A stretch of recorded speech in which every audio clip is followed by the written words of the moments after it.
you say? When the sunrise comes falling, when the midnight comes calling. Yo, what's good, everybody? It's your host, James Meeks, and we're back for another episode of your favorite Black Fatherhood podcast.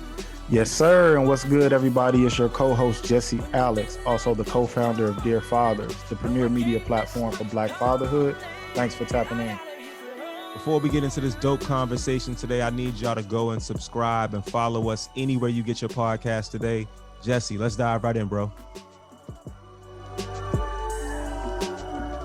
right, let's rock. Yo, welcome back to another episode of the Dear Fathers podcast. I'm your host, James Meeks, and we're excited about another impactful conversation with today's guest. But before we get started, I got to check in on my boy. Jesse, how you feeling today? Man, I'm good.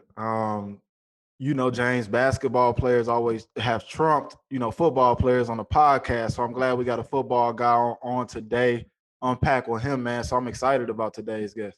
Definitely, man. Definitely. We've had a lot of hoopers, but it's good to get some on the other side too. So we'd like to welcome NFL All-Pro linebacker for the New Orleans Saints, an amazing father, Demario Davis, to the Dear Fathers podcast. Demario, what's good with you, brother? How are you feeling?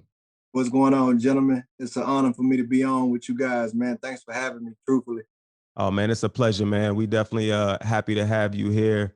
Like I said, we don't really get to talk to NFL cats often, man. So anytime we can build with you brothers, it's an amazing thing. So for us, of course, we want to get to know and understand who you are as a father. But before we get into that, we got to give people a little bit of background. We want to take it back to, how it all started, man. You from Mississippi. Talk to us about your upbringing, your family, and what your relationship was like with your pops growing up. Yeah, man. I think my childhood and my life's journey plays a big part in, who I am today. Not only who I am, but how I operate today. My mom and pops had me when they was young. Both of them were teenagers. And while my mom had to finish school and my pops got shipped off to the military, I stayed with my grandmother for pretty much the early years of my life. And she was the one that pretty much, kind of gave me my upbringing as far as what's right and wrong. My mom came back when she finished college.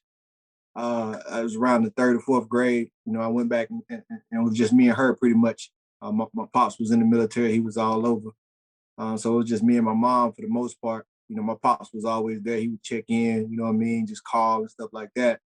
But it was really never no real bond or anything like that was able to be created other than this figure, that was just, would call in and speak into my life via phone and every so often would be there present physically.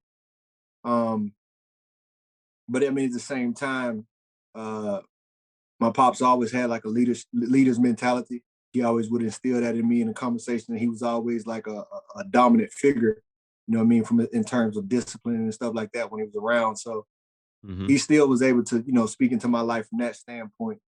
I started playing ball when I was in fourth grade. Very early on, I set the intention like I'm going to the league. And once I set that in my mind, like it was just locked. At the same time, by the time I got to high school, I was doing good on the field and in the classroom, but, my environment started to play a big part in my life. And so, I got into doing drugs, selling drugs, hanging around gang members, partying, school just became like an afterthought. So my grades started to fall. But I was still balling on the field. But my 10th grade year, I ended up getting expelled from school. A little bit later that summer, I kind of got this huge gash on my arm right here.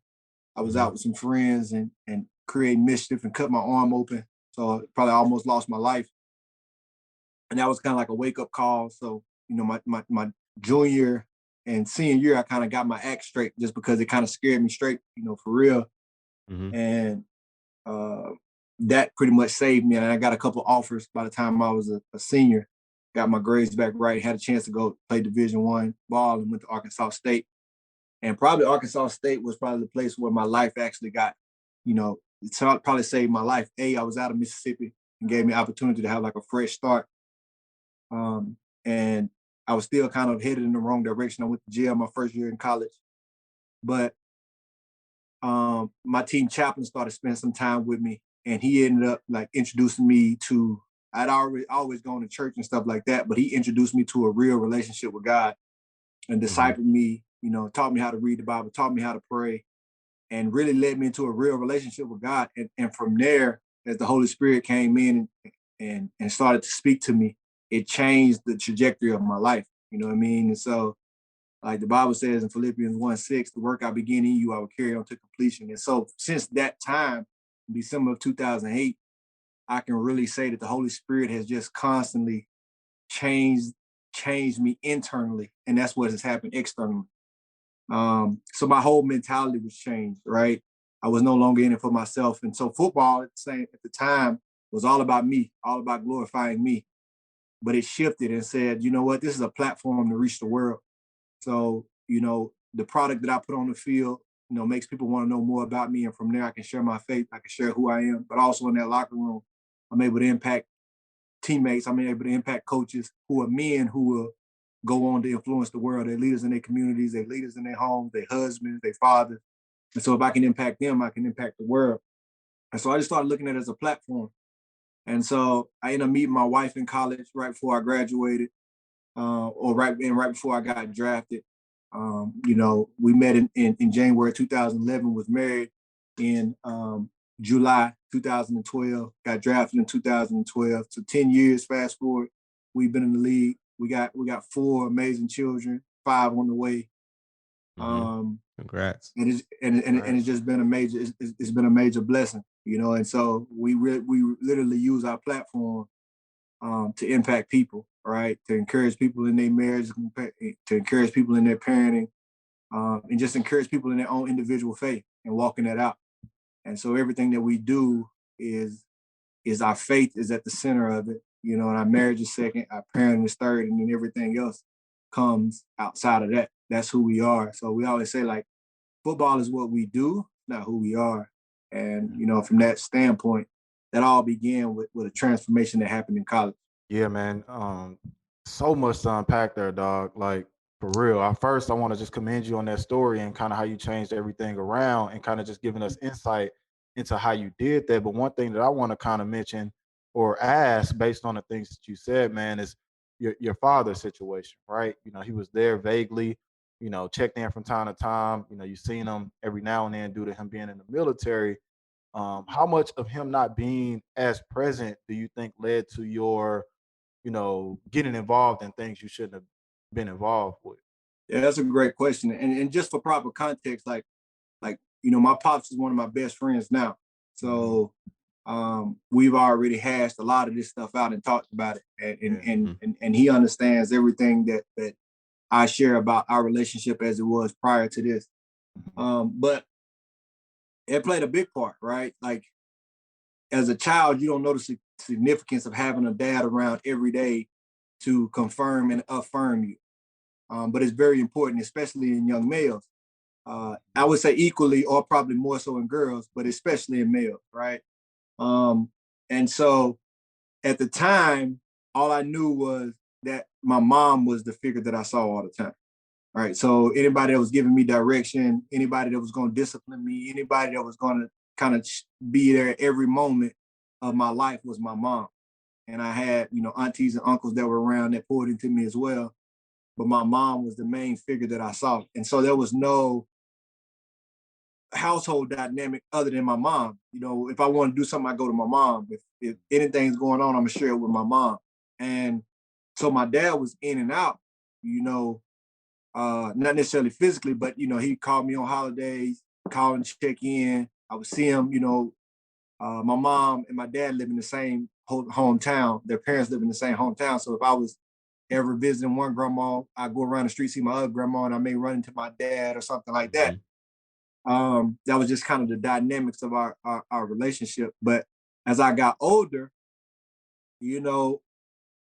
I'm just watching the guys around me, my friends, the guys in the neighborhood. Like, of course, when you get to teenager, it's all about, being the flyers, trying to impress your friends, trying to get the girls' attention, and you start thinking about money. Like, I don't know what age that is, but all of a sudden around, 13, 14, you start being like, well, dang, I'm looking at my mama work 3 jobs. I don't want my mama to have to work this hard, right? You start thinking about like things that you're trying to become a man in your mind. So like, dang, I need to help my mama provide. Like, let me take some of the stress off her plate, where she don't have to buy my clothes. She don't have to, if I need something, give me the money. Let me find ways to get that money on my own. Oh, let me look who getting money in my neighborhood. Dang, this dude just rolled through in a box Chevy Cadillac on rims. Like, dang, everybody like that dude, he got like the flyest Jabos. He got the tightest shoes. He buying that on his own. Like how is he getting that money? Right? And then you start learning the means how he getting that money, and you realize like, dang, that's quick access. Especially if that dude is the cousin of somebody that you hang out with on a regular basis. Well, now you in the room and you able to talk to him, right? And what he tell you, like, hey man, if you want this, like I can show you a way to get it.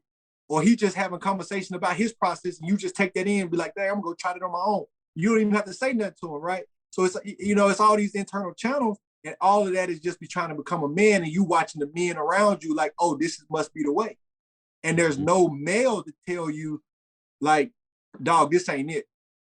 There's another way. Like, I know this looks appealing, but it has these type of outcomes to it, right? And so, you know, your mom is always just gonna be your mom, you know. So when she's telling you don't do this or don't that, like you think like that's what your mom's supposed to say, right? But she don't really know, you know what I mean? So it's like that's the dynamic that played out. And so, I mean, I was just trying to find out what a man did. I was just trying to be the biggest, baddest dude that was out there because I thought that's what a man was. And I didn't have anything to counteract that. So then that's super important and impactful what you said. And I wanted to kind of dive in because you got into trouble, right? In college. And you said you spent some time locked up. Was there a point where you was like, you know what, maybe this NFL thing ain't gonna work out? You know, my life is falling apart and I don't think I'm gonna get out of this? Or were you always like heavy on your faith and feeling like, you know what? God got a plan for me. I'm gonna make it still. I just got to get my life together. Yeah, it was kind of both hands, right? I never could understand that. I never looked at the issues that were happening were a result of me. I was always blaming somebody else, right? You know, when I got expelled from school, you know, I just made a bad decision. Like, right? It wasn't nothing that big of a deal, right? I just got expelled from school, but in my mind, like, this ain't a big deal. Why everybody tripping? You know, I'm at the alternative school and like, oh, I'm gonna be over here for a little bit. I'm going right back, you know, and I'm gonna go apologize. When I got out, I went and apologize to my coach, but I'm just apologizing because this is what I'm supposed to do, right? I'm not really sorry for what I did. And then when I went to jail, what shocked me, what got me in jail was two things. Number one, what scared me straight in high school was I got expelled from school, but when I cut my arm, like I just heard this audible voice of God. And this before I'm even really close to God like that. I just go to church, right? Just because I know it's the right thing to do. But I heard this audible voice for the first time, like that's strike two. I'm like, strike two? What was strike one? And so that's what my head was at. When one was getting expelled from school, then I looked at like how close this gash was, like, you know what I'm saying, from my wrist. You know what I mean? Like if that, and this gash been here since I'm 15, 16 years old. I'm 32 now. So imagine if that had been just a few inches down, I'm gone. And so I'm on the table getting stitched up and I'm like, you know, you could have lost your life tonight. That's strike two. And so next time you're going to be in jail or you're going to be dead. You're going to be in jail for a long time and you're going to be dead. And so it scared me straight until I got to college and started wilding again. And when I got to college and I went to jail, it was like when I'm in jail for those 3 days, I hear God again. Like I told you, next time you messed up, you were going to be in jail. And I was like, oh, but you said a long time. And it was like, that's my grace. You know what I mean? So like that was, it kind of got my attention. But then I had just finished my red shirt year. It was the summer of I had red shirted my freshman year, hadn't played it down. And then our first game was going to be on ESPN. And here I am in jail. And I know my coach is about to kick me off the team. And the only thing I can remember hearing is my mom, when she dropped me off, she was like, whatever you do, son, don't lose this scholarship. My mom was holding on by a thread. You know what I mean? She was like, don't lose this scholarship. She knew I'd be wild. And I was just in jail thinking like, dang, my mama told me don't lose this scholarship. And I done lost this scholarship before I ever played a down. And so I'm in jail. I'm my mind going through all this. Like the whole time I'm in jail, I stayed on my bed. Like I stayed on my bed. I ate, came back to my bed. Like I was sick. And then right after that, like my coach, he ended up letting me stay on the team. And like the chaplain just came in at the right time. And so my heart was just searching for answers. And that's why it actually stuck what he started saying. And that's what like You know what I mean? It wasn't my faith that got me through. It was my faith needed to change, and it became real. You know what I mean? And so at that point that it became real, it was like a mechanism. The Holy Spirit is like this mechanism that comes inside of you and lives for you. And that's what changed. So I couldn't do it on my own. I couldn't change. I was trying to do the right things. I couldn't do it. But when the Holy Spirit came in, it became this living, breathing mechanism. You know how they say, like, the old is gone, the new has come, you know, like born again, new creation. That's what happened. And then over time, that new creation has just grown. And I think that's what happens a lot of times, man. We try to do it on our own, right? Like, we try to, you know, get to wherever we're trying to go on our own, and we can't do it that way. So, you know, obviously you had to go through some strikes, some life-changing moments to get to the point where you like, man, I really need to turn my life around and turn it over to God so I can, you know, really live out my full, you know, dreams and everything that I want to accomplish. So for you to, you know, like I said, you went through those things before, but, you know, without going through those things before, you wouldn't be where you are now. So I just want to commend you, man, on your journey. You know, obviously you had some bumps in the road. We all do, but just knowing, you know, this story and where you come from to where you are now, man, it's a true testimony to God's grace and everything that you're able to accomplish, man. So salute to you for sure. Oh, appreciate it, man. Appreciate it. And one other thing there, I would just say is, you know, it's amazing hearing that and listening what you went through, because I like knowing and seeing you as an NFL player, you don't know this whole background and this history, but you know, it just shows people, you know, how real God is, because God sent that chaplain to you because he knew that this was the way to get through to you. And in doing that, it essentially saved your life. You know what I mean? If that doesn't happen, who says, you know, if things turn around for you, if you go in the right direction? But he sent him to you to make sure that, you know what, Demario he gonna get it together. He gonna start moving in the path that I actually want for him. And something you said earlier, which I love, you gotta put it on a t-shirt, is you were living a life that was glorifying you. And then you really shifted your mindset to focus on glorifying God. And everything you do now is about glorifying God. And I think unlocking that has probably led to, you know, all of the blessings and things that you've received since then. Most definitely, most definitely. I mean, if that guy wasn't there and had inserted himself into my life, like, he was intentional. So God used him, but he answered the call and he was intentional. And he used to call me, hit me up, like, hey man, let's go get a bite to eat. And I'm like, man, I got this going on. He was like, okay, how about tomorrow? Like, he wouldn't let it go. Like, he just inserted himself into my life. And that's why I really harp on mentorship. So like, that's what my foundation is making sure that these boys have mentors. So like, I got 40 guys coming into New Orleans this week, my 7-on-7 travel team.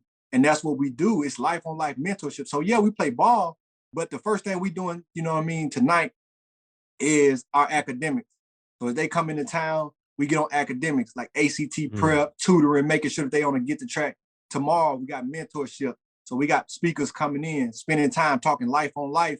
You know, we bring in engineers, lawyers, pediatrician, mental therapy, you know, all these different aspects to show all these different avenues, not just football, but like life on life skill. And then Sunday we have chapel.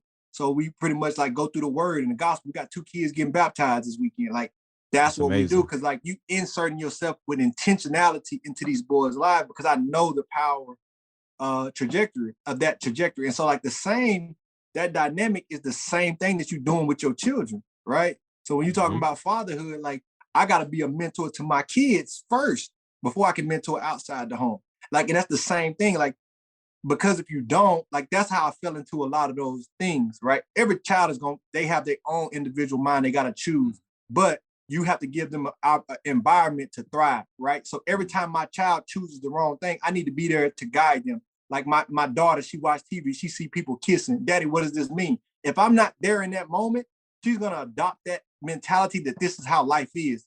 And that's all she understands. My son, when he watch a show and he hears a cuss word, like, if I'm not there in that moment, that becomes a part of his vocabulary, because I'm not there to intentionally check him like, hey son, some people talk like this, but we don't talk like that in this house. Right. And so like, little opportunities you miss when you're not like intentional about being there in those moments. Right. And so if that chaplain wasn't there in that moment, who knows where my life is.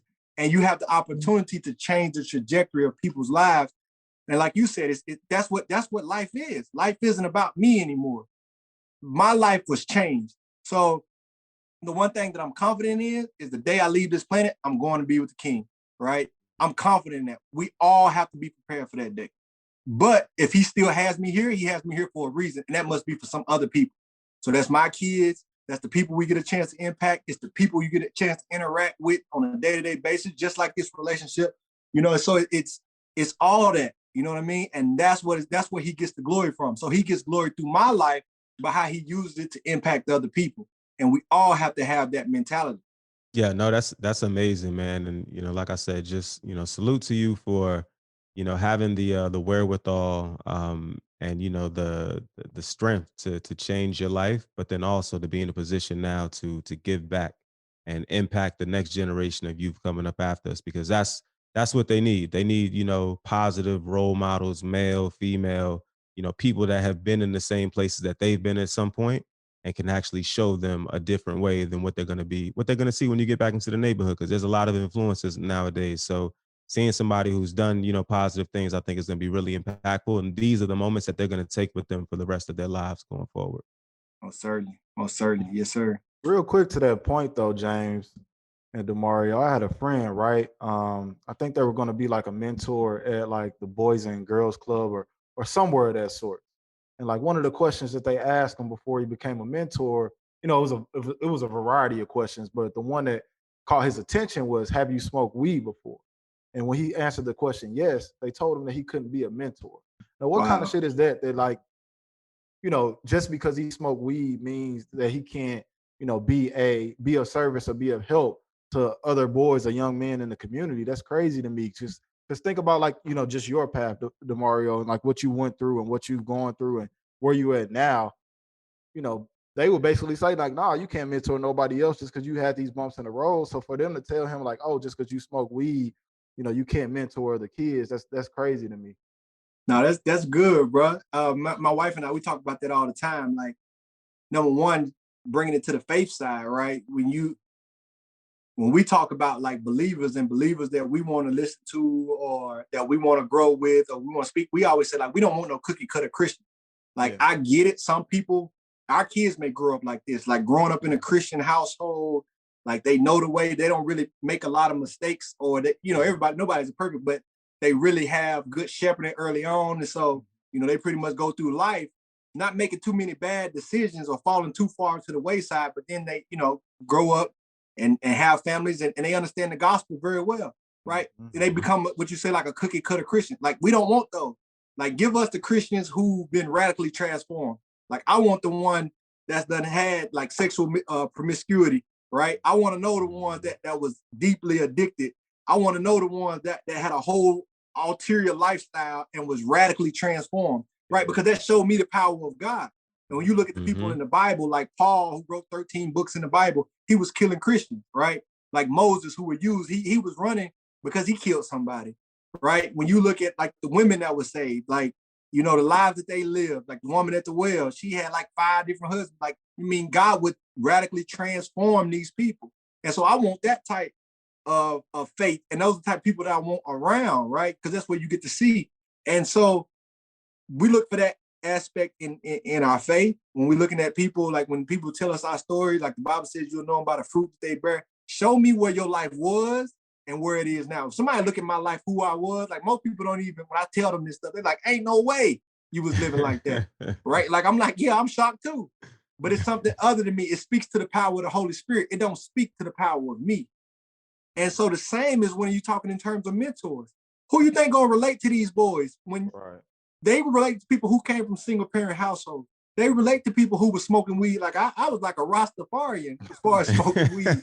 And I remember telling the guy who was disciple of me, I'd never be able to put the weed down, right? And then, that was back in 2009 and ain't picked up, weed since, right? And like, I want the people who, when you're talking about like getting somebody out of alcoholism, right? They're going to want to talk to somebody who was in that same situation, because everything that you're going to say, they're going to say, look, you don't understand.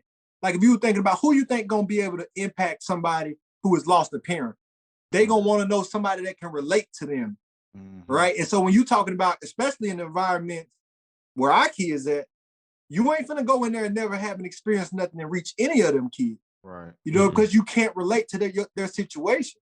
And so you got to have some type of familiarity to be able to understand. And so, like, that's the importance of mentorship. When you look at the greatest mentor of all time, Jesus Christ, the way he was able to relate was God came in the form of man. And so he would tell you, like, I understand everything that you understand, because he was subject to a human flesh. And so everything that your flesh desires, his flesh desired. And so he understands and able to sympathize with you. If God had never experienced or put himself in that human flesh and walked as Jesus, how would he be able to relate? Right. And so, and that makes us able to understand that he understands us. And so that's why we can bring anything to him. And the same, like, you know, you have kids who have mentors they don't even want to talk to. They already can't take what they're dealing with to their parents, because they feel like their parents just going to either discipline them or don't want to hear it. So they need somebody that they can bring it to that's not going to be judgmental of them and be able to walk them through it. And that's what you got to be able to have. Absolutely, man. I think that's super important, and you know, we all got to give each other grace when it comes to that. We all have a history, we all have a past, but you know, being able to connect with people go through things, and kids specifically identify with those who have gone through something. That's the part that connects them to that helps them, and they want to listen and learn from that. So you know, I think people need to be more understanding of that before they, you know, just judge people based on what they've done in the past, because we all have done something at some point that we aren't proud of. But to keep it moving, man, this is very insightful. Definitely learning a lot about you. You know, we want to fast forward a little bit, you know what I mean, and talk about, you know, your career. And as an NFL player, you've been with the Jets, you've been with the Browns, now you're killing it with the Saints. And I just gotta say, full disclosure, I'm a Falcons fan, so you know it That's does rough pain on me you, to. bro. It does pain me. My oldest son, is a Saints fan, so I cheer for y'all 14 games out the year. But when y'all play us, I can't cheer for you. But talk us through your NFL career, man. Like, what's been your favorite moment in the NFL so far? Oh man, I had a lot of them. I've had a lot of them, you know, on the field and off the field. I would really say a lot of it is just the locker room experiences, right? Like, it's a brotherhood. I met so many cats that's lifelong friends in the locker room, man. And man, I can't even express how much fun that we have off the field, right? Mm, Just sitting in the locker room talking about any and every subject. So just imagine an environment where you're just free to be you, right? I mean, it's unfiltered, and it's every topic from politics to relationships to finances. Every conversation under the sun hmm is had, but it's had in a way where you get to hear so many different personalities and so many guys from so many different places, and it's all done with like this lighthearted, non-judgmental, you know, conversation, right? Like, everybody has skin thick as an armadillo. So it's just a hmm bunch of alpha males that are able to speak freely, and it's non-judgmental. So we'll have, you know, topics like every topic in America nowadays is sensitive, right? Yes. And so where are you able to go where you can have these conversations freely and get a bunch of different perspectives on it and then make it humorous, right? And Right. so, like, And if not you get say the canceled. wrong thing now and try to turn it into a joke, people are like so offended. Well, that's how you digest a lot of this information and process it. Like, just turn it into a joke. And now you're hmm able to have these sensitive conversations, right? I mean, I remember the election last year. As the election going down and everybody waiting on Georgia, like, all of us sitting in front of the TV and talking about it, but everybody cracking jokes too. And we know it's guys on different sides of the fence, right? Right. But it's lighthearted. We talking about, oh, what if this happened? What if this happened? This doesn't happen. This is a result of this. And it just, so where you see in other environments this divides people, these moments bring us together. And man, that happens in every single locker room. Now, there are different closeness and different bonds. Like, I think the Saints is probably the tightest locker room I've been in, but it happens in every locker room. And that's what creates a brotherhood, a bond. Anybody I've ever been with, if I can go to their city, I can hit them up, pick up the phone. It's a huge fraternity. Like, hey hmm man, I'm in your city. We probably wasn't even that tight when we was on the same team, but we gonna connect because we in the same city at the same time. Link up. Hey, what you been up to? What your family up to? What you got going on? Oh, this may be an opportunity for us to collab in that space. You know, y'all. It's that fraternity. Those moments that nobody ever sees. you know, that's probably the greatest experience. And I know, like, once I'm done playing, that's what I'm gonna miss the most. Nah, that's super dope just to hear, that y'all have that brotherhood, because we all as black men need those safe spaces where we can kind of talk to other guys and build with one another and get different perspectives, right? Like a lot of times, it's tunnel vision for a lot of guys, but to be in rooms with other black men, other guys like yourself, and just have those open-ended conversations and being able to take them, without ego, you know what I'm saying? And just kind of grow and learn from one another. That's super dope. Would you say, like, coming together with guys, do y'all talk about fatherhood a lot, get advice from one another? Like, how's that when y'all talk about being dads? Yeah. I mean, that's a conversation that goes in a lot of guys in different places, right? Mhm. So you got the single fathers, right? You got the cats that's single and fathers and their kids live with them, right? And so it could be them, their mom taking care of the kids. You got the fathers that have baby mama drama, so they could have a household and their kids outside of their household, so they got that dynamic going on. You got fathers that are in a great safe space, so it's them, the wife, and the kids. And I would say, like, that's more of the rare situation. You got guys that have lived, kind of one way and now trying to adopt this new family type of lifestyle. And so, like, they making the transition. So it's still some desires and urges that they having to ward off and fight. And so you got all these different dynamics coming together. And that's what I'm saying. Like, you're able to get perspectives from everybody, right? And you got to be able to get in those conversations non-judgmental. Like, so though I may be in a setting where it's me and my wife and our kids and we got a nice, good vibe, and I'm more in like an educational role, or encouraging, like, guys, like, hey, it's cool to be like this. You can do this. You just need to do X, Y, and Z. At the same time, it ain't nothing making me no different than them other guys, like, that's going through their situation. That I could very easily be them. So I got to hear their perspective, hear where they at. You know what I'm saying? And how they process. And a lot of stuff they saying, yeah, I can understand that. Like, that makes sense. You know what I mean? Like, don't try to talk to nobody that's having baby mama drama if you don't got no baby mama drama. Like, it's the same situation. Like, let the guys who done walked through that done came out the other side, and everybody peaceful and they able to cooperate. Let them speak more to the situation, right? And you can either confirm or affirm what they saying, and saying, and so, like, those how those conversations go, and it's a lot of them. Whereas, like, most of the guys in the locker room, they good fathers, bro. Like, straight up. Like, even if they have baby mama drama or their kids in different households, like, you see guys putting adequate effort to make sure that their kids understand, like, I don't want you to walk through life and not realize that your dad wants to be a critical part of your life, right? Yeah. And so we all able to always talk about, like, our kids, what's going on with our kids. It becomes that competition, like, everybody who kids play sports. Hey, look what my son did. And so somebody say, well, my son did this, or my daughter did this, you go hear the other kid, oh, my daughter did this. Everything become a competition. You know what I mean? And so it's cool, man. You have a lot of different conversations around parenting, and you have a lot of different forms of education. Like, I feel like I can talk to anybody, any type of situation, because it's attached to what some of my teammates have experienced. We've also had teammates who've lost children. You know what I mean? And that's a sensitive time, but the way that, like, teammates come around and surround them with love, you know what I mean? Miscarriages, things of that nature that are very hard topics. Those are probably the times when it's, like, most quiet and somber. Like, every other thing, like, we can turn into a joke or deal with in some type of way, but it's those moments that are very sensitive that we just want to be there and love on those people, because there's nothing that you can say in those moments. All you can do is be there. So we done dealt with almost every type of issue, and that's the luxury that's afforded to you by being in the locker room with people from all different walks of life.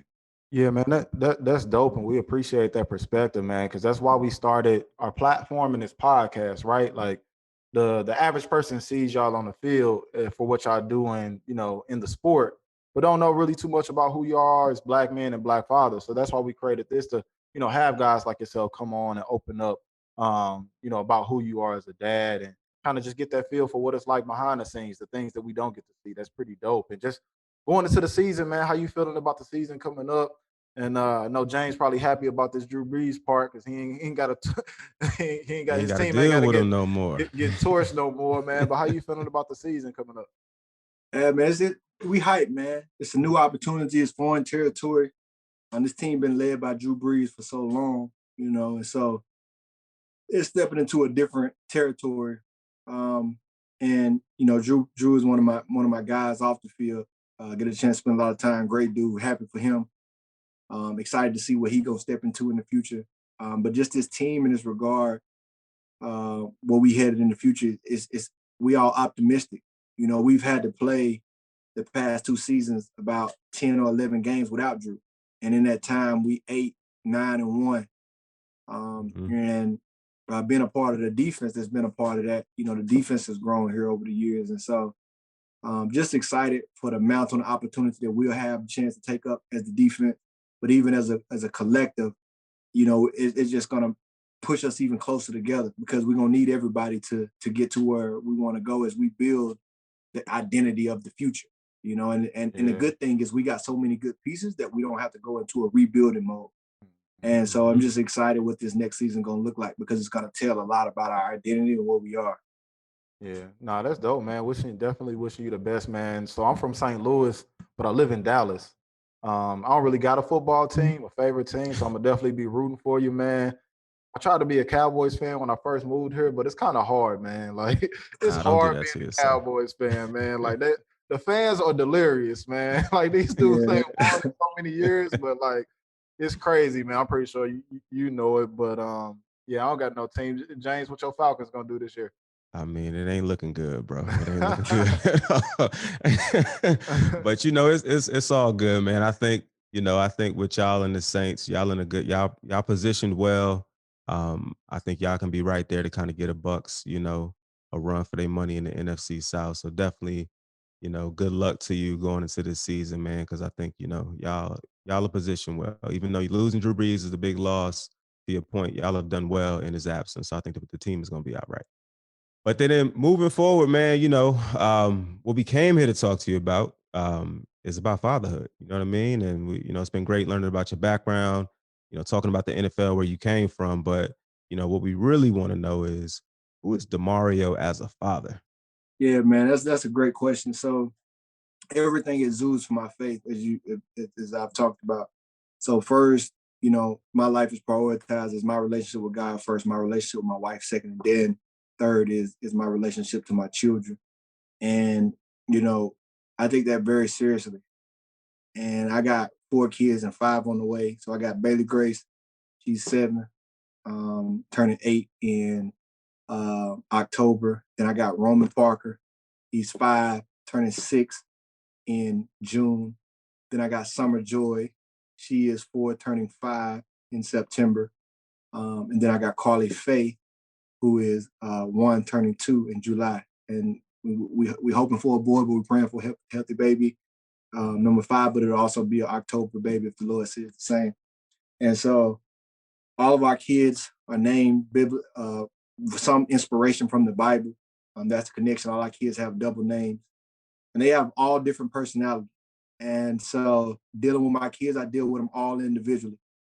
And my wife and I prayed like what their spiritual gifts were over them before like they even arrived here and what we wanted, how we kind of saw them as edifying the kingdom. And we seeing that happen. So our daughter Bailey Grace, this real graceful one, peaceful one, delightful one. We always saw her as a worship leader. And she has a beautiful voice, already starting to sing. Got her signed up for like music class and helping her enhance her skill set. Beautiful.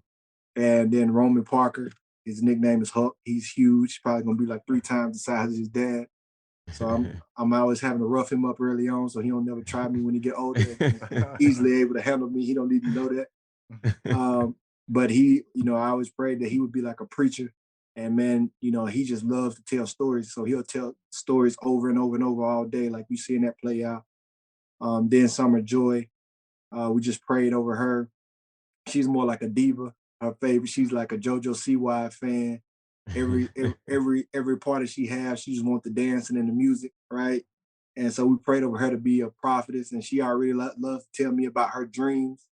And then our baby, Carly Faith, we just prayed over her to be like a prayer warrior. And she's already had an amazing journey in her life. She had retinoblastoma, which is a rare form of cancer. She had to get her left eye removed. And so like she's like miracle, she's tough.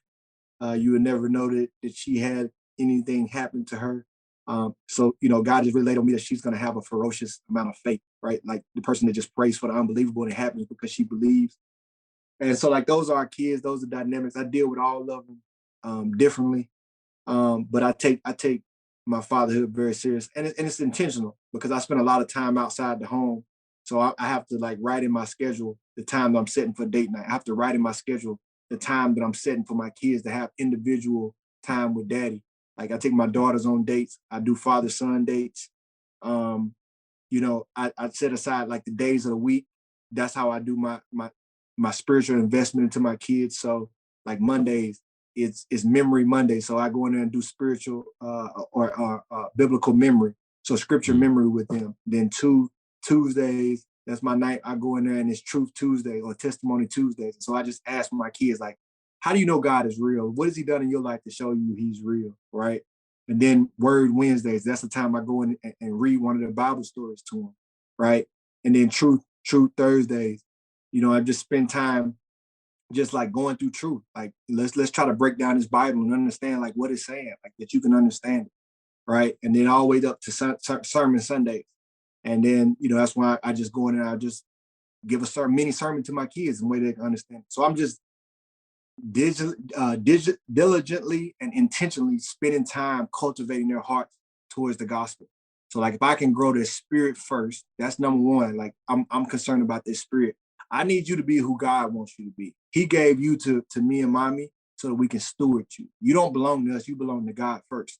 And so we have a time with you to make sure that you're ready to do whatever assignment he has for you. Right. So that's first. And then it's the mental. So, my wife and I spend read all these books and all this time understanding the mind and how the mind works.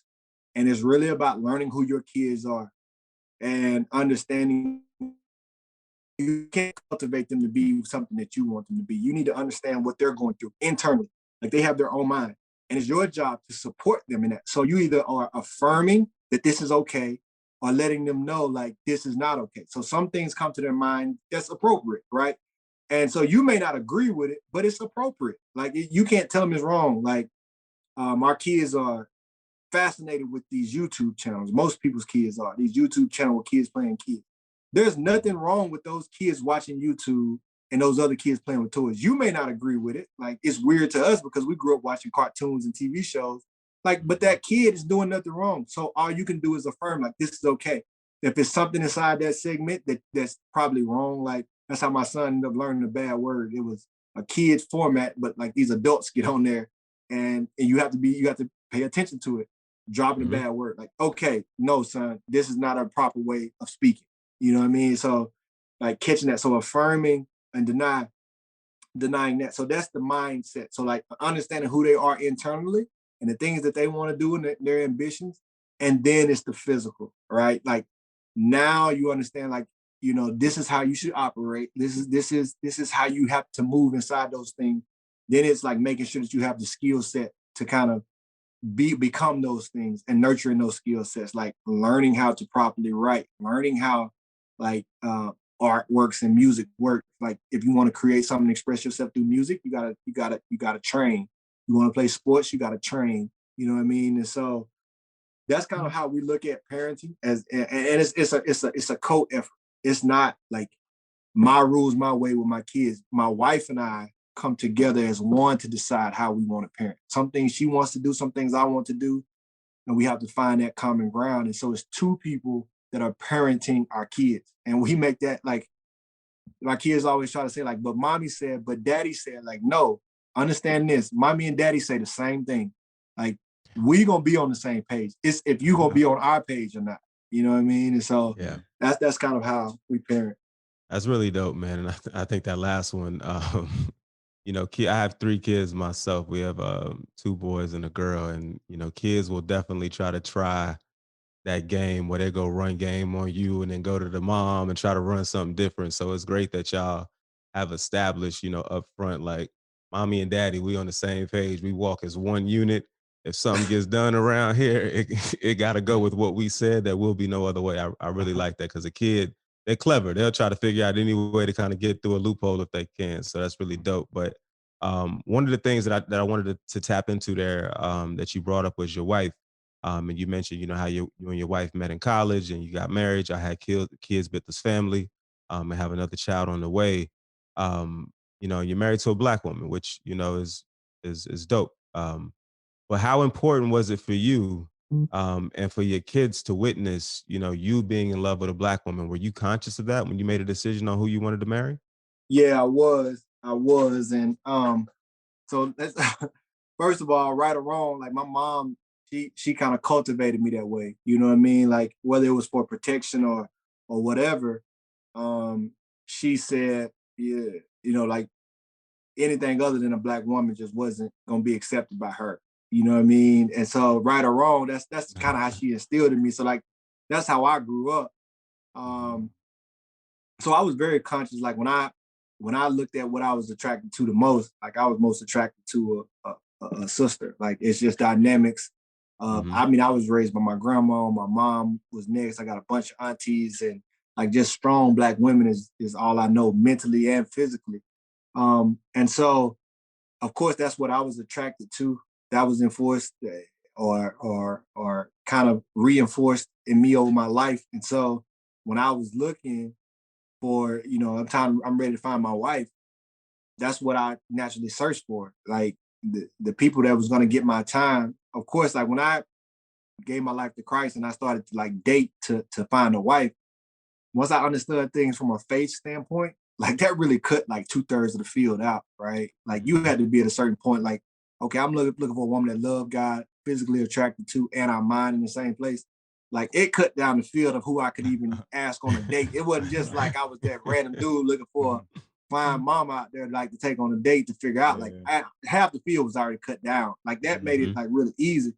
And then I met my wife who was just, blew everything out of the water.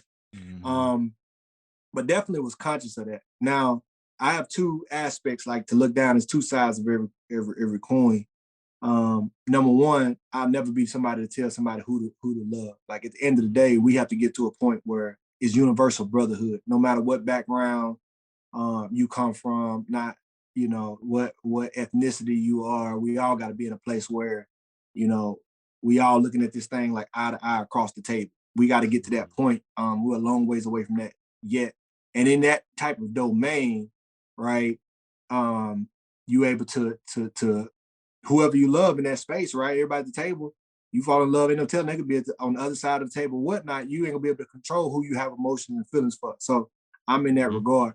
But in the place and the dynamic that we are today, right? Our people are just not eye to eye with everybody across the world. Like black people have been universally like I guess excluded from the conversation, right? And so, Mhm. and I don't believe it's nobody's responsibility to get us out of that situation except ourselves, right? We've been detached, disconnected from our roots. We've been disconnected from our native land. We've been disconnected from our native language, and so it's going to be on ourselves to find out who we are.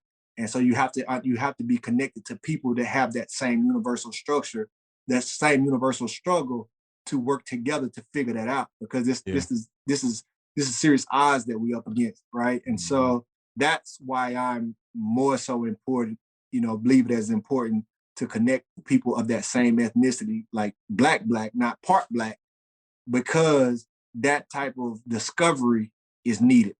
And so you have to have somebody that when you start speaking about certain things, they understand it from the same perspective. And so like that's what I'm about and that's what I'm on because I think that's relevant and needed for a time as this. But ultimately that's not the area that I say we have to stay in forever, right? It's just unique to the times that we in. Yeah, no, and I appreciate the context there and totally feel you, man. Me, I love black women for sure. My girl, she's a black woman. James married to a black woman. So again, I think, like you said, it's important for the times that we in. But hopefully one day the world can evolve to a point where it's not just in terms of like dating and relationships, but brotherhood too as well. where we all can come together. But I know we got a lot more work to do to get there. Real quick, I thought about this scenario that I seen on Instagram the other day. We posted it on Dear Fathers too, man. I want to get your thoughts on this. So I don't know if you've seen it or not, but basically it was a screenshot of these kids in the classroom, right? It was in Georgia actually, and it was three kids. It was probably like a they were probably in kindergarten. There were three black kids who didn't have meals in front of them, while all of the other kids in the classroom had food in front of them. And it seems as if the black kids were the ones to get their food last. And then the school came out and apologized and said it was kind of like a one-off situation. You know, you being a father of four, about to be five, you know, if you see a picture like that and your kids in a classroom and they're the last ones to eat, how would that make you feel? And like, how would you react to something like that? Well, let's first address if that's my kids in that situation, whether I understand the context fully or don't, that's everything about to get flipped upside down, right? My kids, you know, because it's not even been captured and it's going out, and now my kids attached to it. Yeah, that ain't good for that school. That's just number one. Two, let's make sure that we acknowledge the fact that a snippet, a picture, a certain time lapse, anything could happen, right? You know, like, you know, we see all these videos that go viral now, and they capture 20 seconds, 30 seconds. We don't know what took place before, the hour before the video. We don't know what took place an hour after the video. All we have is the context of the video. So the same with the snippet, right? We don't know what took place before, what happened after. Like, those kids could have very easily been, it could have been in alphabetical order, and they just so happened to be the last names on the list, and that's when the camera took the picture, right? We don't know. But far too often and many times, what you see is actually what's happening, right? And so, and it's not taken out of context. And so let's speak about it as if it's not being taken out of context. How is this happening, right? Now, the thing that I would probably say that's most likely is that there's not a conscious racism that's happening, which is more of the plight of what we're dealing with in our country. It's this subconscious racism that exists that continues not to be addressed. And so because you're not consciously being racist does not mean that there is not racism inside you or prejudices inside you. And so very easily that teacher could have been given out the place and did the black kids last because of this subconscious racism that exists inside of them. Right. And that's the problem. And these are the type of things that we need to be addressing. Like when you live in an environment that has been racist this long, it's so hard to weed that out of you. And so we all have to be conscious of that. And so number one, we have to understand from a power standpoint that racism exists on the white side. Right. That's where it comes from. Like, it's because it's a position of power. Like the person that's passing the food out has the power to change it. Right. And so like when you talk about wealth and including black people, when you talk about housing, quality housing and the housing market, including black people, and you talk about just pretty much becoming eye to eye at that table that we were talking about, we got to look at it from who's in the power seat, right? White people. Yeah. Right. And so when you talk about including black and brown people, that's where it starts. So that's where racism exists. That's where it has to be addressed. And the best way that this is going to be addressed is white people understanding this and addressing white people. Right. It's not black people or anybody in the position of not in power. It's the people that in power. Let them know, like, okay. So when we started having that conversation about white privilege, you know, in 2020, that needs to continue to happen amongst white people in the comfort of your own home. Like when you hear people talking about black people, not intentionally being racist, just having a normal conversation, but they talk about them in a negative light. White people need to stop being silent. Start addressing them. Start letting them know, like, this is not okay. That ideology, that philosophy is not okay. Like, that's where it lives. And it'll continue to perpetuate until that's addressed. And then as black people, we have to address it on our side too. Like so much of, you know, of how we saw ourselves as inferior or or a result of what's going on externally. Like there's not things that we can be addressing internally, right? There's so many things that we can be taking the mantle back. Like, no, just because they disconnect you from your history don't mean you can't go right now and use data and ancestry.com and AfricanAncestry.com to reconnect to your history, learning your language, learning your tribe, taking trips to your native land, like things of that nature, and then start to address our people and the issues that we have that's self-destructive, right? Like, so those are two different conversations that need to be had. It's on us to take care of ourselves, right? Not on external and organize and figure out how to get ourselves to that table in a respectful way. But it's on the other side too, to address these issues. And these two conversations need to be happening simultaneously.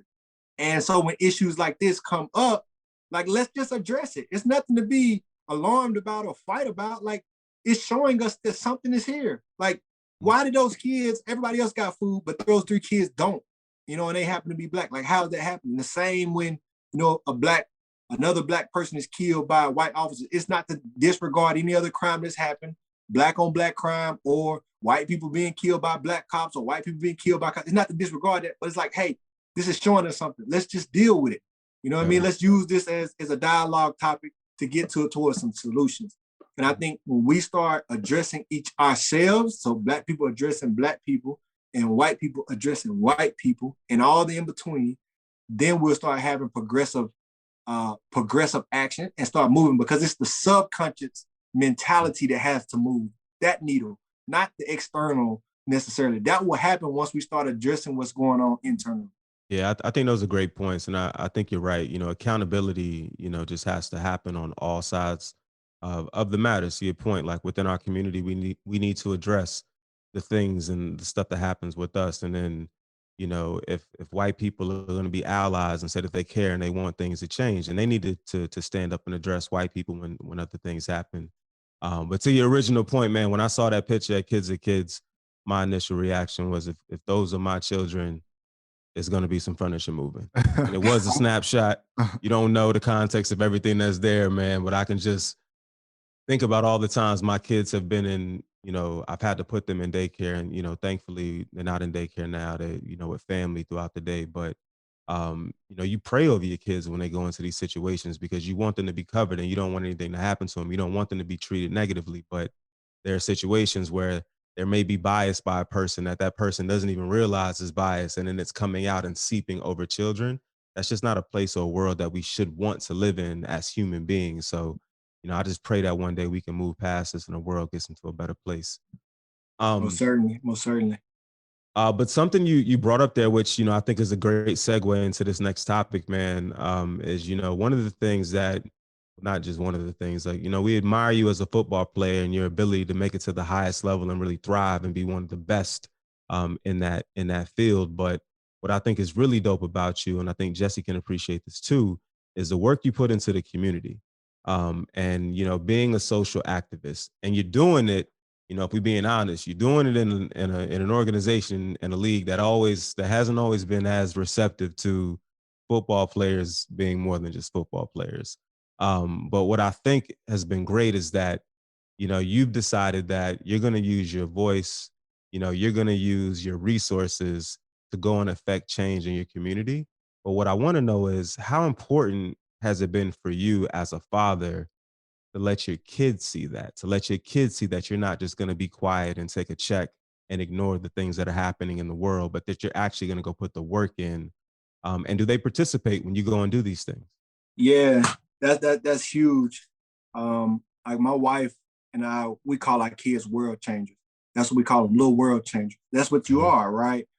The Bible talks about, like, having kids, you fill your quiver with arrows to be shot out into the world. And the more kids you have, the more shots you get. And that's how we see them. And so our kids gonna have to be launched into the world to impact, whether that's domestically, internationally. And so it's very important that they see it. The kids that I mentor, I mean, they like my kids too, right?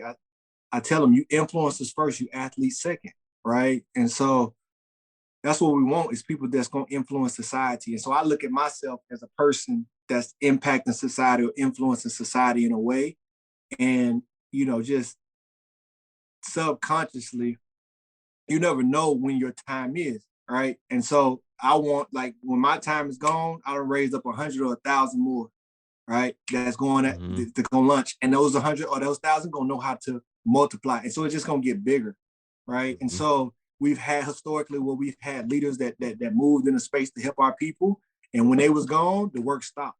Like, no, that's not going to be the case. You always got to have that succession plan, that perpetual plan. It's like an investment. Like when I go into these communities, everybody I talk to, we're not taking water bottles in these communities.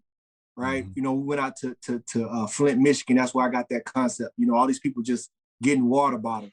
No, fix the water system. Let's put a water well. They can get clean water, and now you don't have to come back because eventually those water bottles going to run out. So if I go somewhere and I take a certain amount of resources and I just drop those off, once those resources spent, what has to happen? Another care package got to come back in. Versus if I take those resources and build water wells, now, you know, or I create something that sustains itself, you don't have to come back. All you're doing is coming back and checking in, making sure everything working properly. And that's the same mentality as I look, you know, with these kids. Like as I invest in their lives, I'm investing in a way that I don't have to return, right? And so like they become a multiplier or a generator inside themselves, and you can make 100 of those, 1,000 of those. So that's my 5 kids, Lord willing.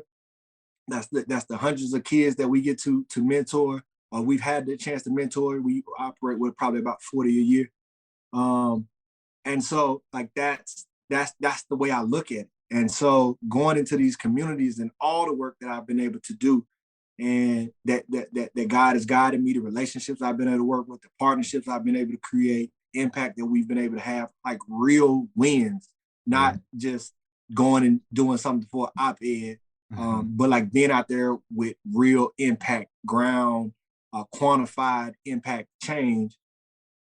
All of it is designed in a way that it can become perpetual. So the people we impact, and I want that to be perpetual. The people who I'm pouring into with the next generation, I need them to grow up to make perpetual impact, and my kids being able to see it. So my wife and I always talk about like the importance of them seeing us going. Like, mommy, daddy, where y'all going? Our kids still young right now, so they can't just always go out to the front line, especially like with COVID and stuff like that. But they see us going all the time. Like, mommy, where y'all going? Well, mommy and daddy have to go help these people do this, right? We just had, like, we moved to a new house, had too many toys, told our kids, like, okay, y'all got to pick what toys y'all giving away. You know, and my daughter, like, you know, are we giving them to poor people, right? And so, like, then you have that conversation, but she already making that connection. Like, I know every so often, like, we doing stuff for poor people, right? And so, like, as we get older, we'll start having a more conversation, like, you know, what does it mean to be poor people? Or like they lack resources, right? And so she's already starting to make that connection. Like when I say, hey, we finna give some stuff away, where they going? Like, you know what I'm saying? And our youngers are just understanding the giving. Like, okay, so often, and our kids know, like, you know, it's funny, I heard my daughter getting on to my son, like, she was like, Dad, he's not giving away any of his good stuff, right? And so she's already making that connection, like, don't just give them the scraps. We don't do that.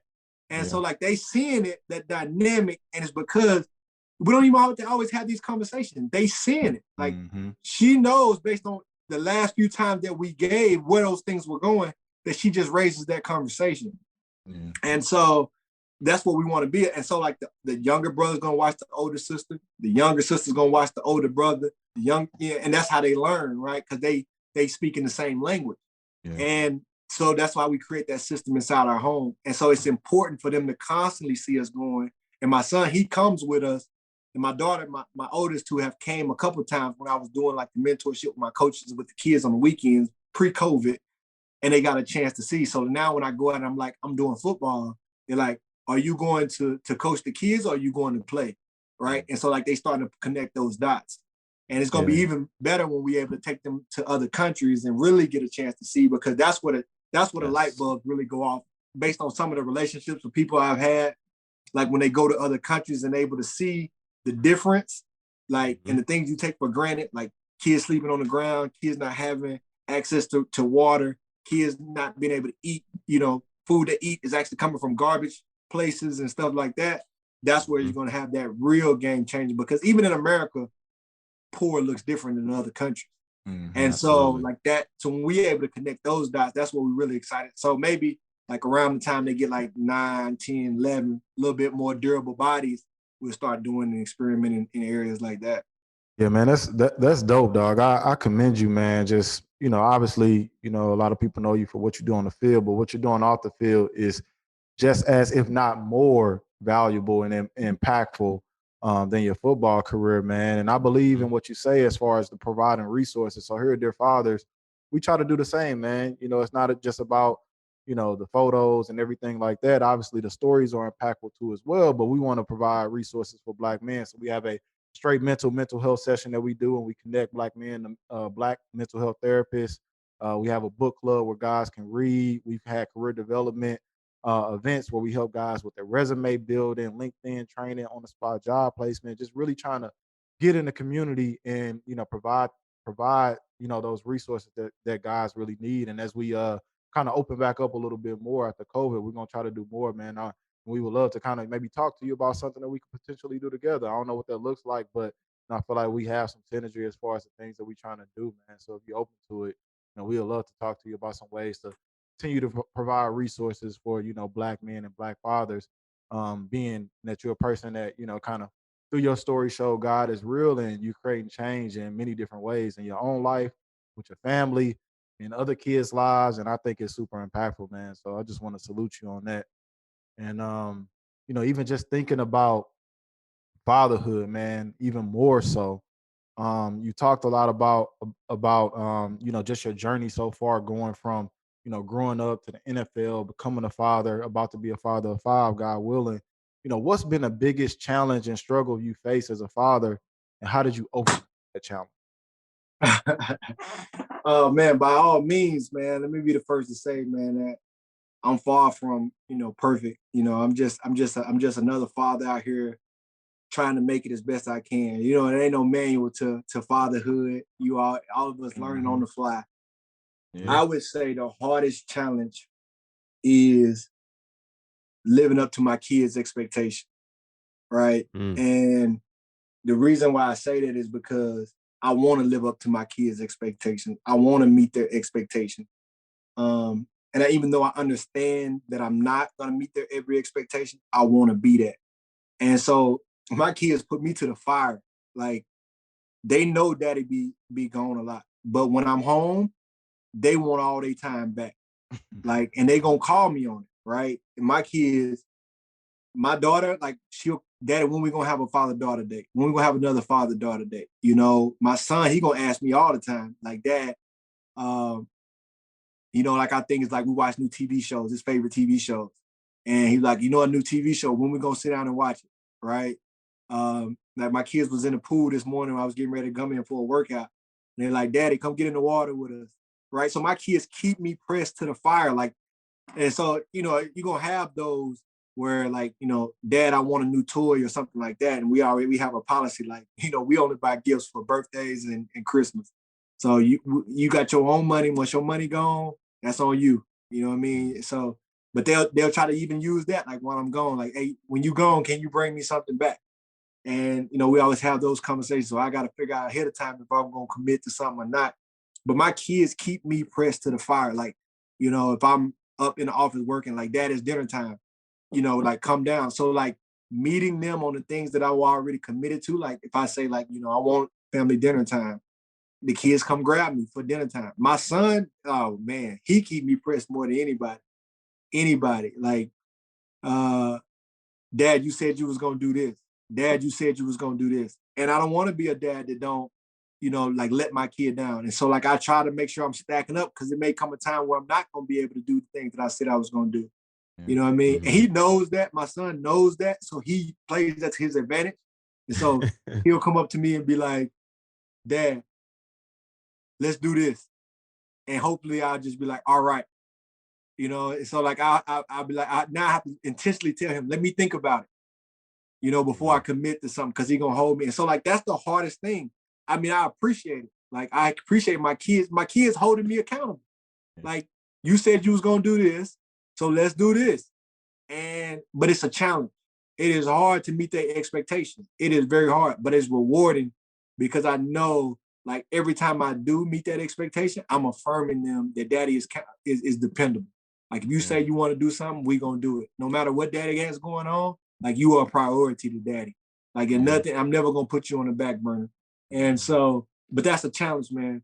That is a challenge. It's hard, like, when your daughter asks you 3 times, hey, daddy, come play with me in the Barbie house. And you tell her, like, no, I can't do it right now. I can't do it right now. Okay, it's the 3rd time. I already got a line that I'm never gonna tell my child no 3 times unless it's something I'm telling them no, like you can't do this or you can't have this right now, right? So Mhm. if I'm putting them off because I got something going on, I'm not gonna put them off 3 times. And so that third time, like, Daddy, come play with me. Okay, baby, give me 15 minutes. And in 15 minutes, I'm coming back, right? And then I'm gonna get on that floor and I'm gonna turn my timer on. 30 minutes I'm gonna spend just right here in this Barbie house playing with my daughter. Like, you know, because your mind ain't gonna be there. It's hard to be like in it with the moment, but I know in these 30 minutes, I'm gonna be talking to my daughter. I'm gonna be, what we playing? We're playing family. Okay, I'm the husband, you the mommy. You know, like we got kids, what we take them to school, what they got, you know, like, and just talking through like a life, right? Because one day she gonna be somebody's wife. You know what I mean? And so I'm gonna be there in those 30 minutes. And right, then I can go back to whatever I got going on. So like it's very intentional time, but it's very challenging. I won't let everybody know like that's not easy. It is not easy at all. You know, my mind on what's the next move I gotta make, you know, and setting up these businesses for my family. What's the next thing I gotta put in place for my foundation? What's the next thing I gotta do that, you know, my wife got a whole list for me to do. You know what I mean? So like what's next on that list? You know what I mean? And so it's hard to pull away from that to be there for your kids, but your kids need all those moments. And so though it's challenging, it's very rewarding at the same time. Yeah, no, that's dope, man. And even what you just said kind of brought a question in my head for both of y'all, for James and Demario, man. Because like I said, I don't have kids yet. So I kind of use this as a learning experience too, as well. But this is a question that I've kind of thought about for a minute. And it's come up in different places, but like generationally, like you said, your daughter, she's in a Barbie house playing with dolls, and you know, it's got the Ken doll, the Barbie doll, they together, wife and husband, you know, they got kids and cars and all that stuff. You know, us as men, us when we were boys, like we're playing with just shooting games or these different like just manly things, and we not even thinking about like, you know, marriage or kids or family at an early age. How do y'all like, you know, with y'all sons, you know, put that in their minds to kind of be thinking about those things, or do y'all? You know what I'm saying? Like, because with girls and going into women, they've kind of had that mindset since they were baby. They're playing with dolls, you know, like I said, Barbie Ken. How do we, you know, control that as far as, you know, our boys go to where we're implementing it in their mind at an early age that they should be thinking about family? What y'all do in that or do y'all do anything about that, you know, with y'all boys, or how does that work? Yeah. You sure you want to go first on this? I mean, for me, I could jump in real quick. I think with me, what's been important for my children, especially having my daughter's the middle, and then my two sons, the oldest and the baby. And what's been important, which I think is going to help them, is they've just been exposed to love from their parents from the very beginning. So they've always seen their parents interact with each other. They show me loving their mother. They show that they see their mother loving me. They're exposed to those things. You know what I mean? I talk to them, you know what I mean, about their feelings. Like I let them know that they can be open, they can be expressive. I don't really raise them how we was raised, which is like, you know, don't cry, don't complain, don't show emotion. I don't want them to be that. I want them to embrace who they are and everything that is who they are. And then, you know what I mean? Just show them a different way of being a man. And a man has feelings. A man, you know, is eventually going to be a provider and a protector and have a family and all of those things. And they're exposed to it on a daily basis by seeing their father and how I interact with them, their siblings, and their mom. And I take that and I pray that, you know, that's going to put them in a place where when they grow up, they were exposed in ways that, you know, and I was raised by both my parents, so I can't say I wasn't exposed to it, but my dad is very old school in his approach. And, you know, his way of doing things is different than how I do things. And I think that's intentional on my part. So I just make sure that I instill in them the things that I hoped or wish I would have gotten when I was coming up too. Yeah. Nah, that's dope. Just kind of lead by example type of situation when it comes to Absolutely. that. Nah, that's cool, man.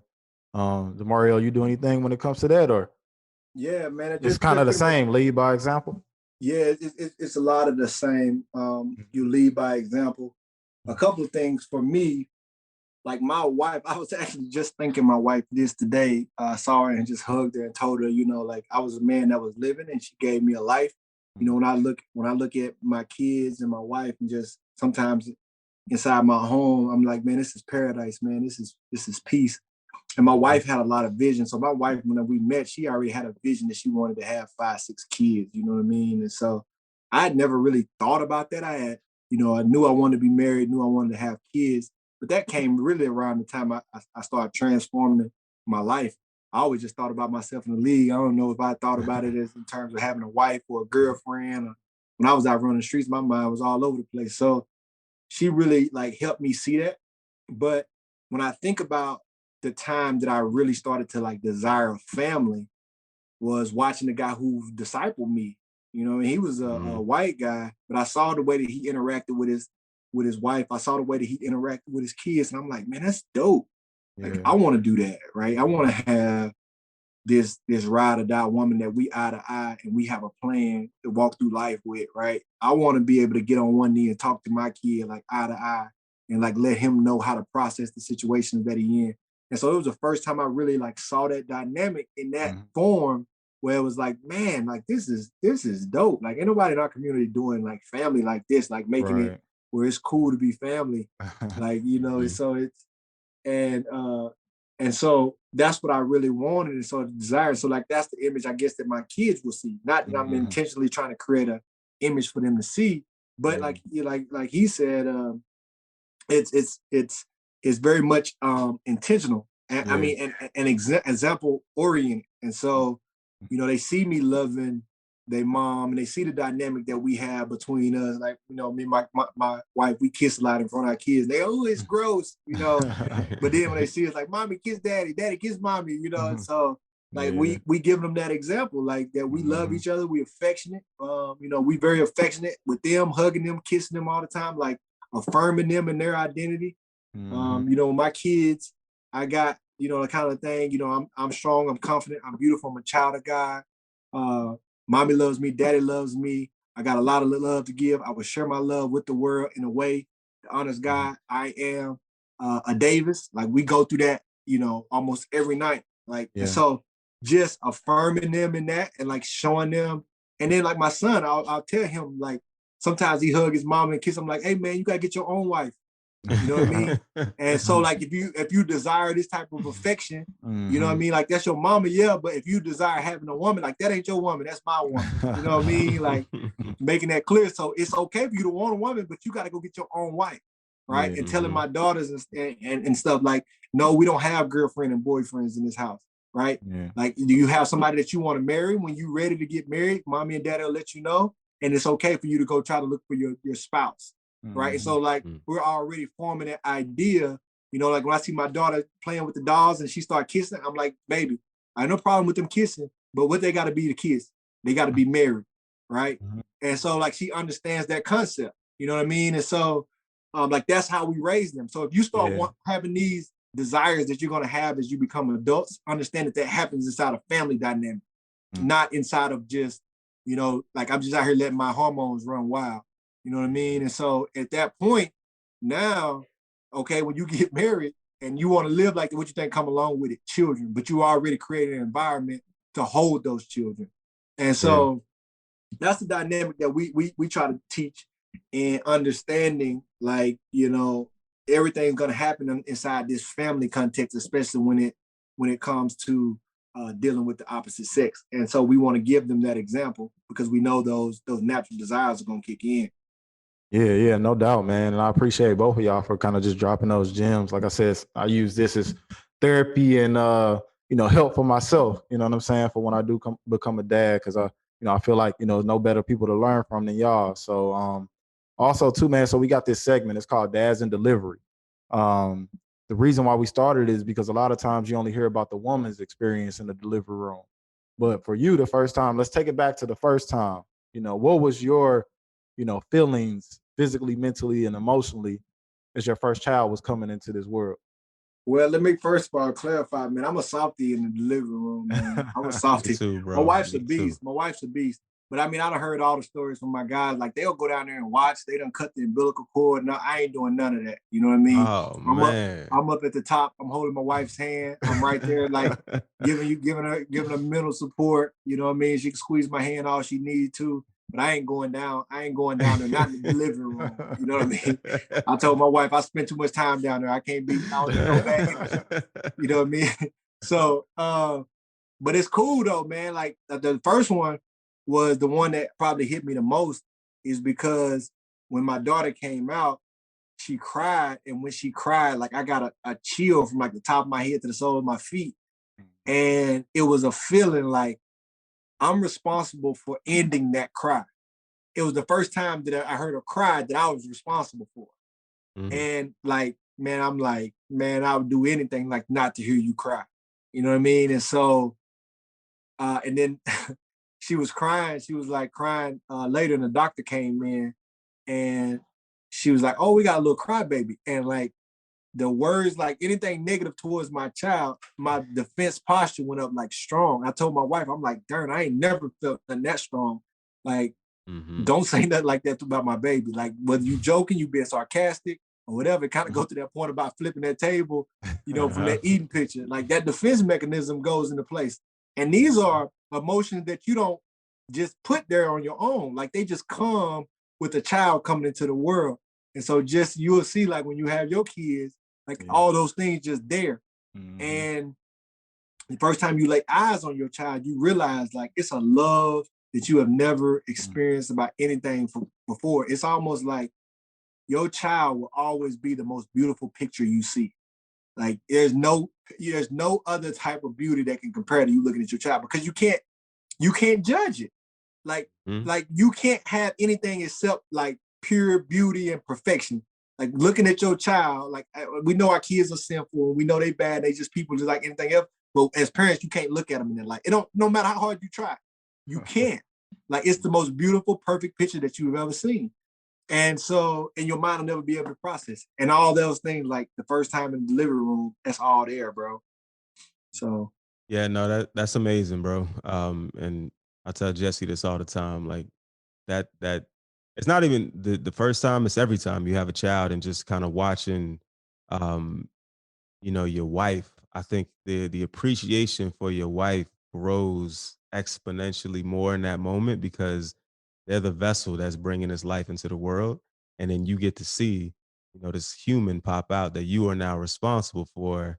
And everything, as small as they might be when they come out, you just thinking about this big world that they about to walk into, and everything that you're going to do to kind of help shape and mold them to become, an adult and a productive human being at some point. So it's an amazing experience, man. And with this fifth one, I want you to get down there and cut that umbilical cord, bro. It's a beautiful experience, dog. You got to do it just one time, man. One time, you got to do it.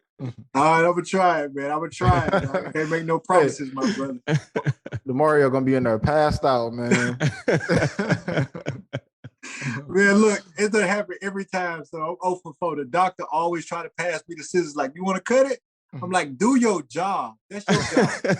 Why are you trying to pass that to me? But yeah, man, one other segment that we do that's super important to us, and we love to hear from the brothers we talk to. It's about writing a letter to your father. And if you could write a letter to your father, starting with "Dear Father," what would it say? Oh man, that's interesting because I talk to my dad every day now, right? And so, if I said anything from now, it would just be, "Dear Father, I love you. I'm grateful for you. Um, we've been able to see both sides of the coin, and we're fortunate in that. There was a time where we were not connected. I had a bunch of emotions towards you that were negative, that I blamed you for things that were in my life. But as I grew, I was able to understand that you did the best that you could with what you had. And so I could no longer fault you. And in understanding and becoming a man in myself, I was able to forgive you. And I'm so grateful that I forgave you, because we've been able to spend a life together that probably wouldn't have happened if that moment had not happened. And since that moment, we've became best friends. And there's been situations we don't always see eye to eye, but the love that we have for one another is eternal. And I'm grateful for that. And it's a bond between a father and a son, a bond between friends. a bond between like that of brothers, and I'm grateful for that. And I hope that the world can look at us and see, what real love looks like throughout a journey. And it's a lot of different aspects and sides and phases of that journey, but all of it is encompassed by love and forgiveness and grace.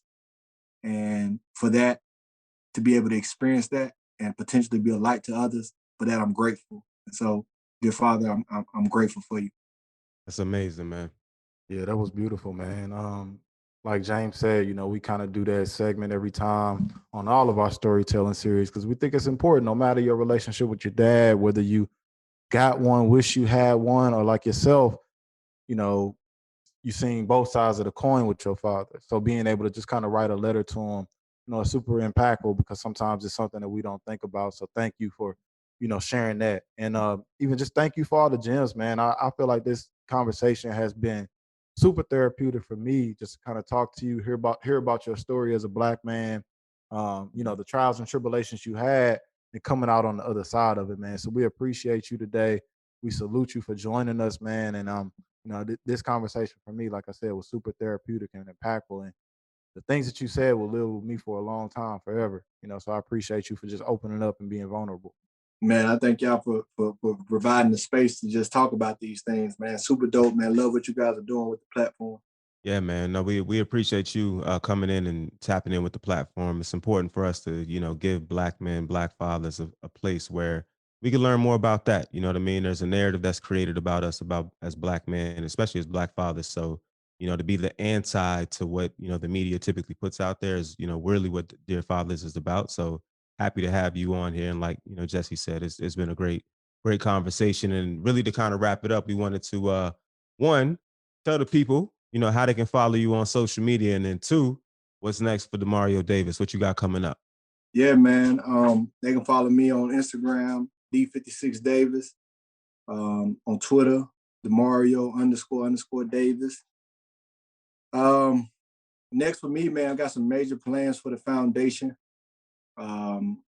We're branching out to we do travel football, but Mhm. we're expanding to have a whole local operation, which is like a foreign program in Mississippi. So we'll be able to bring all the talent and let them play in a local league Mm. from as early as sixth grade all the way up through juniors in high school, and from that we'll build multiple teams that's able to go out nationally. And so we'll have that going on in three branches: so northern Mississippi, central Mississippi, and southern Mississippi. So we're launching and expanding towards that. We got a global initiative called Shield One, which is Josh Norman, Drew Brees, and I. And we're going community to community, pretty much creating economic growth acceleration.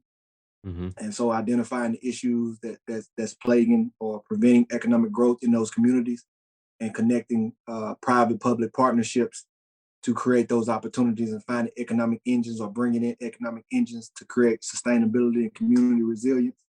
So doing it on a national and a global model. Those are the two of my major projects. Dealing with this crypto space, and so understanding like how to bring crypto into the philanthropic space. So you'll see something like about that very soon. Working with some NFTs to drop some Mhm. NFTs, and all the proceeds will go towards the Voted Dreamers Foundation and Shield One. So we're going to use that as a philanthropic model. So we got some major projects coming soon. My book is out. Uh, uh, my story, overcoming adversity against all the odds, and so people can look that up. Or it's called Unsuccessful Champion, and so like people can look that up on Amazon or Google and get the book. Mm. So it's just major things going on, all good things, all God things. Uh, Definitely hope that at the end of the day, it's about helping people and inspiring people. Yeah, no, that's amazing, bro. So definitely we gonna purchase that book, to show love and to support you there. And just looking forward to all the things that you're gonna continue to do. Like we said in the beginning, it's great to kind of, wish you continued success on the football field, but absolutely a huge fan of what you're doing off of it. and that work. And I think, Jesse mentioned it earlier, anything that we can do to help further expand the things that you have going on, leverage us as a resource. We want to be a part of that for sure. For sure, man. I appreciate that, man. Glad we made this connection. Looking forward to the future. Yeah, no doubt, man. Like James said, I'm a cop the book too. We got a book club that we do once a month. So we got the next few books for the next few months lined up. But, potentially, use Unsuccessful Champion. That's the name of it, right? Yeah, Unsuccessful Champion. Yeah, use that as one of the books for the month, man, because that'll be a good story, for the guys to read about overcoming and kind of where you came from to where you at now, man. So again, we thank you for joining us. This was a great conversation, man. And I'm looking forward to the future as well. This is Demario Davis, linebacker in the NFL, and you rocking with the Dear Fathers podcast. Thank y'all for listening to another impactful conversation on the Dear Fathers podcast. It's your host, James Meeks. And your co-host, Jesse Alex. But before we get out of here, make sure you subscribe anywhere you get your podcast, and we'll catch y'all next time. Salute. My own CD cover. I'm so focused, ass Steven Glover. Still up and coming, but for sure coming. Went out on a limb like I broke something. Watch how he recover.